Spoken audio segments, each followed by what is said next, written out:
Mangwana ni mwalelepo fukenjani klekwas vanave Africa. Welcome to Africa Good Morning, the news and current affairs show that remains your portal into Africa's most important stories.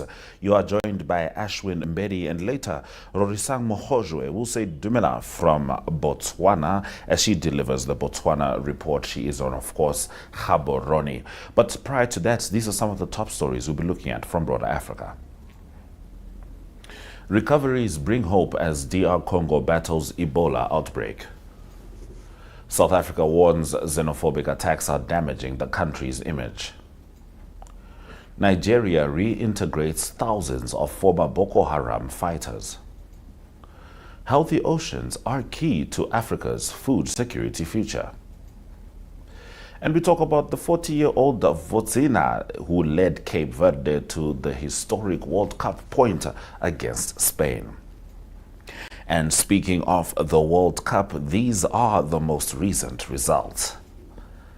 Norway got the best of Iraq with Erling Haaland scoring a brace in his first World Cup appearance. Senegal, Africa's champions, unfortunately fell to the World Cup finalists from last time's competition, France, with Kylian Mbappe scoring 2 goals, Bakola having scored his goal after coming on to replace Dembele. And the man of the moment, some might say the man of the century, Lionel Messi, says he is here with a hat-trick at the World Cup. Let's see where this puts him in the all-time World Cup goal scorers rankings. He is now tied with Klose of Germany at number 1. He has officially surpassed Ronaldo from Brazil. And of course, he surpassed Müller, and Mbappe is still in the running. We could see this list change quite dramatically during this very World Cup. But for now, with regards to the person that many consider the greatest of all time, it's safe to say he is here. My name is Ashwin Mbedi. This is Africa Good Morning. Top stories shortly. Namibia is a land of movement, with waves that never stop reaching forward. Here, adventure is not something we search for. It is something we are born into. In every corner of this country, creativity rises. From artists, from athletes, from dreamers. And when the world comes to explore Namibia, they discover something extraordinary. Because when sport moves people, creativity moves ideas, and tourism moves the world toward us. Something powerful happens. A platform where movement meets imagination, where industries connect, where opportunity grows, where Namibia's next chapter begins.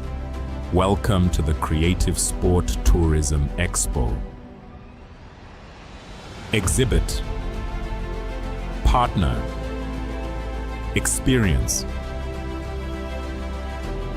Creative Sport Tourism.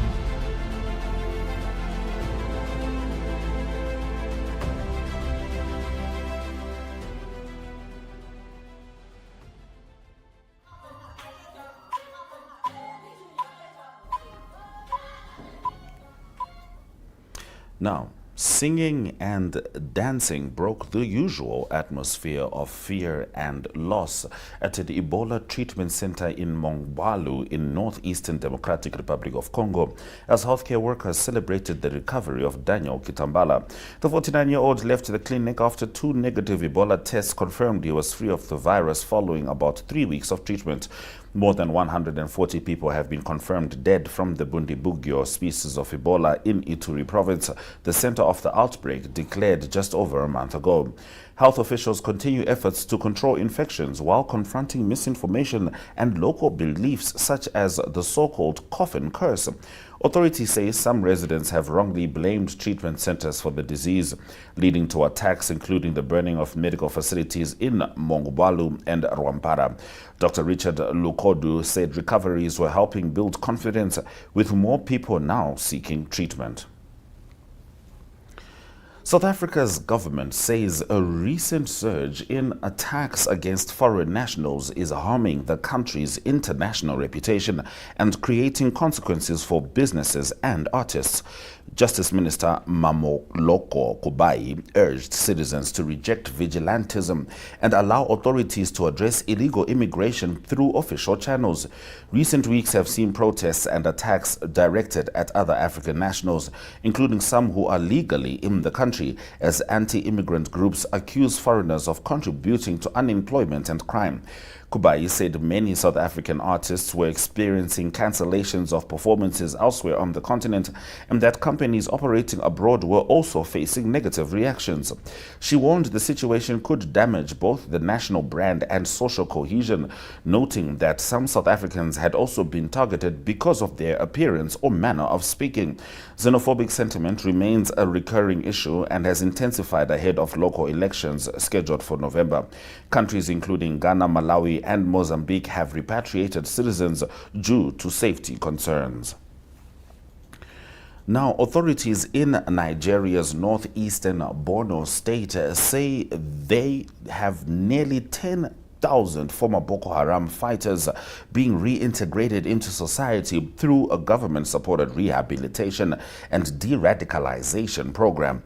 The announcement followed the graduation of 720 former militants from a rehabilitation center in Maiduguri, the capital of Borno State. Officials stated that the latest group raises the total number of former insurgents reintegrated into communities to 9,680. The program forms part of wider efforts aimed at weakening jihadist groups operating across the Lake Chad region by encouraging fighters to surrender and return to civilian life. Images from the ceremony showed hundreds of participants gathered at the rehabilitation facility where they took an oath before formally completing the program.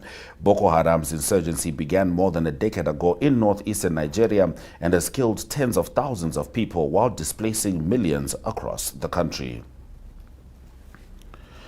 Now, fish remain one of Africa's most important yet often overlooked resources in the fight against food insecurity, according to marine and food systems expert Dr. Christina Hicks. Speaking at the 11th Hour Ocean Conference in Mombasa, Kenya, she said fish provide essential micronutrients needed for physical and mental development and are often more affordable, easier to transport, and have a lower carbon footprint than other animal proteins. Dr. Hicks highlighted the importance of local fish markets, noting that dried fish distributed through informal networks help improve nutrition access for low-income households across the continent. She warned that pollution, climate change, and overexploitation are placing increasing pressure on marine ecosystems.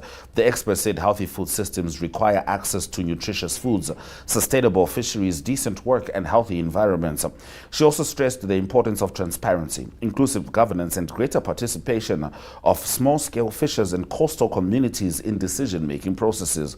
As Africa hosts the Our Ocean Conference for the first time, Dr. Hicks said the continent has an opportunity to strengthen leadership on ocean conservation. Now let's talk about Cape Verde goalkeeper Botswana, who became the symbol of a historic moment as the World Cup debutants secured a 0-0 draw against European champion Spain in Atlanta. Tears streamed down the 40-year-old's face after the final whistle as supporters celebrated one of the most significant results in the nation's history. Botswana, born Josimar Diaz, produced a standout display and was named player of the match after making 7 saves to preserve a clean sheet. He said he was thinking of his grandparents who had died before witnessing the achievement and his mother who could not attend because the visa was too expensive for her, $15,000 to be exact, keeping in mind that Cape Verde is a country of about 500,000 people, made up of a collective of islands. Now, the goalkeeper credited Cape Verde's unity as the team's greatest strength and insisted they arrived at the tournament to compete rather than simply participate. At 40 years old and 12 days old, he became the oldest player to appear in a nation's debut World Cup match. and Africa is certainly behind him. I had the pleasure of watching a video of his father speaking about how good it was to see his son achieve this milestone, especially considering that his son was born during the 1986 World Cup. Something about Africa. This is Africa Good Morning. Shortly, we will be joined by Rorisang Mogojwe as she delivers the Botswana Report.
All right, it's time for us to dive straight into the Botswana Report delivered by Rorisang Mogojwe. Rorisang, getting straight into your first story.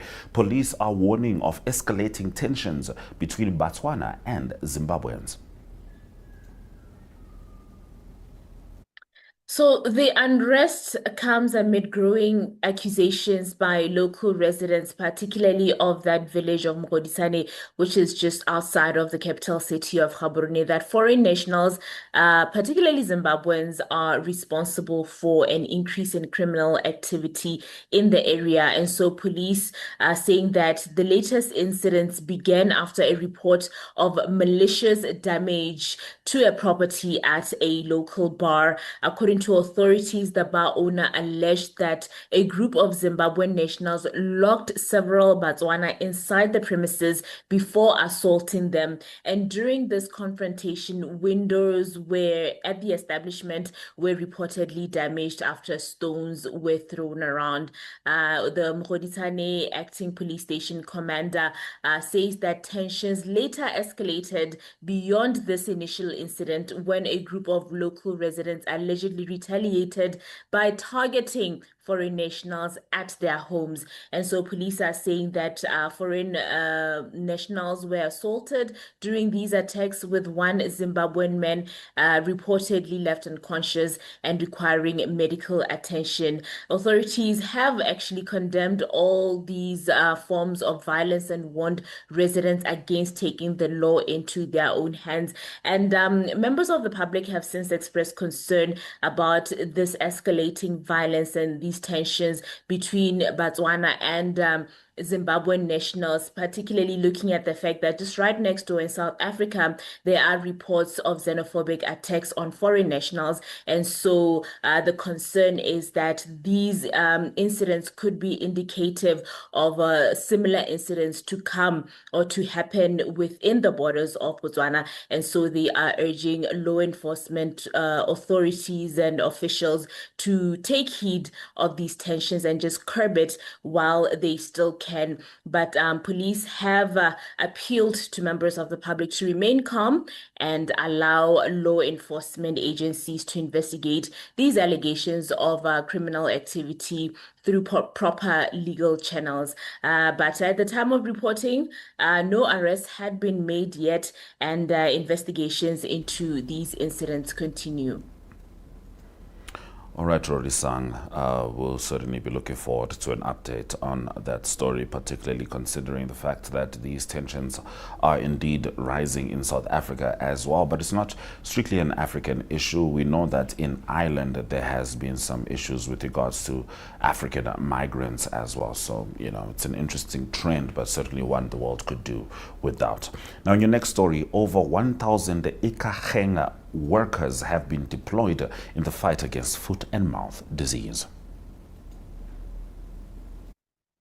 Thank you, Ashwin. Well, the long and short of it is that Botswana is currently facing a foot and mouth disease outbreak crisis, which has significantly threatened Botswana's beef industry or livestock sector. And this is actually one of the country's key economic industries, as well as a major source of income for many households. Now, authorities are saying that the workers will play a critical role in supporting disease control measures, which are aimed at preventing further transmission, as well as protecting areas that still have not been affected or are currently unaffected.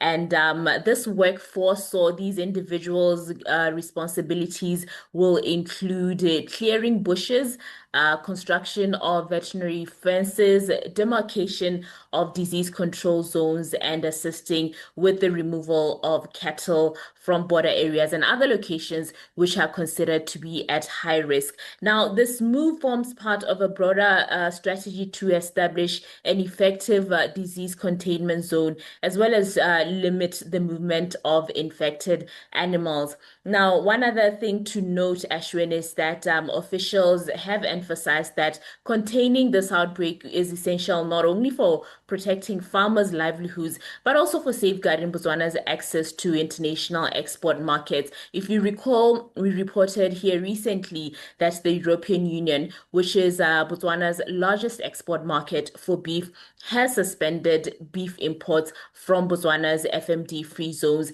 And so this has significantly affected the beef industry and the sector as a whole. And so currently the FMD crisis has resulted in trade restrictions and significant financial losses for the livestock industry. We have also seen many businesses close, like butcheries and restaurants and burger joints, for example. And these are companies or businesses that were dependent on the beef sector. So ultimately, livelihoods have been affected. It's not just the export market as or the industry as a whole, but also individual households have been affected by this crisis.